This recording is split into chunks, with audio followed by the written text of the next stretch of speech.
নকৈছাহে আৰু কিনো কৰিবা আছোঁ ঘৰতে। বৰমা আপুনি এবাৰ আমাৰ ঘৰত বিহু খাবলৈ কিয় নগ'লে? মায়ে কৈয়ে আছে বোলে আহা নাই কিবা হৈছে, তাকে মোক ক'লে খবৰ এটা লৈ গৈছোঁ বুলি, সেইকাৰণেহে মই আহিলোঁ আপোনাক চাবলৈ। কিবা হৈছে নেকি কিনো? নকৈছাহে আৰু মন চন ভাল নাই, কিনো আৰু বিহু খাবলৈকে যাম।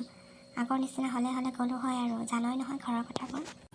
বৰমা গধূলিকৈ যাব আমাৰ ঘৰত, মায়ে মাতিছে আপোনাক। অঁ হ'ব দে, যাম দে। বহাগ অহাৰ লগে লগে মন প্ৰাণে ভাল লগা হৈ যায়। বহাগ অহাৰ লগে লগে বৰষুণ যাওঁ পৰিলে একদম পাৰে আৰু গছৰ পাতবোৰ সেউজীয়া হৈ ওলালে বৰ ভাল লাগে পায় মনটো সেইটো সময়ত। ঠিকেই কৈছ, দুদিনমানৰ আগতে যে চবফালে ধূলি চাবকে নোৱাৰি, এতিয়া আৰু বৰষুণ জাক পৰাৰ পিছৰ পৰা ধুনীয়াকৈ কুঁহি পাতবোৰ ওলাইছে পায়, ভাল লাগিছে চাই পৰিৱেশবোৰ। ৰুমি বাইদেউ কথা এটা মন কৰিছেনে নাই? ভদেশ্বৰী বাইদেউ দেখোন একদম দেখাই নোপোৱা হ'লোঁ আৰু, ক'ত থাকে মানুহজনী আজিকালি? তই ঠিক কথাকে সুধিছ, থাকি আকৌ ঘৰতে। তাৰ আজিকালি আৰু মন চন বেয়া নহয় জানো? এজনী আনি হোৱাৰ পৰাই আৰু সঘনে তাক চকুৱে নিদিয়া হ'ল, থাকে ঘৰতে। আজি মই ৰাতিপুৱা চুনুকণক পঠাই দিছোঁ, বোলো গধূলিকৈ আমাৰ ঘৰতে ভাত এসাঁজ খাবলৈকে মাতি দিওঁ বোলো।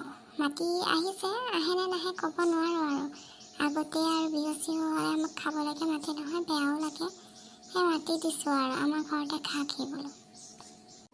মা দেউতাই বজাৰৰ পৰা লোকেল মুৰ্গী আৰু মাছ আনি দিছে, তোমাক সোনকালেকে যাব দিছে, মানে মাছখিনি ফ্ৰাই কৰিব লাগিব যে, মাছখিনি বাচিব লাগিব, তোমাক মাতিবলৈ খেদাই দিছে পাপাই।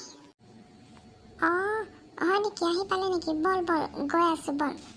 মালতী তই, মই মানে যাওঁ ঘৰলৈকে, সেই কাম চাম কৰিব লাগিব যে, আৰু গধূলিকৈ ভাত খাব মাতিছোঁ ভদেশ্বৰী বাইদেউ, মই গৈ থাকোঁ দে। গৈ থাকক আপুনি। ৰুমি বাইদেউজনী কম নহয় দেই, মোৰ লগতে লগ হৈ থাকে, মোৰ লগতে যায়, য'ত গ'লেও মোৰ লগতে কথা বতৰা পাতে, অথচ মোক ভাত খাবলৈ নক'লেও ভদেশ্বৰী বাইদেউহে বেছি আপোন হয়, তাক ভাত খাবলৈ মাতিছে। কেনেকৈ মই লগতে আছোঁ, ইমান টাইমৰ পৰা সুধি আছোঁ, মই কথা পাতি আছোঁ, বাৰু মোকোতো ক'ব পাৰে ন, তই যাবি এপাক ভাত খাই আহিবি। নাই এবাৰ নক'লেও কেনেকুৱা মানুহ পাই, আজিকালি চব এনেই চব ফ্ৰেণ্ড এইবিলাক কাম নাই দেই। বাকী কেইজনীতো এইটোৱে চহৰৰ কেইজনী, সেই গাঁৱতে বোলো অলপ ৰুমি বাইদেউৰ কথা পাতোঁ, সেই ৰুমি বাইদেউ সেই পাল্টিহে মাৰিলে এতিয়া দেই, কোনো কম নহয় দেই।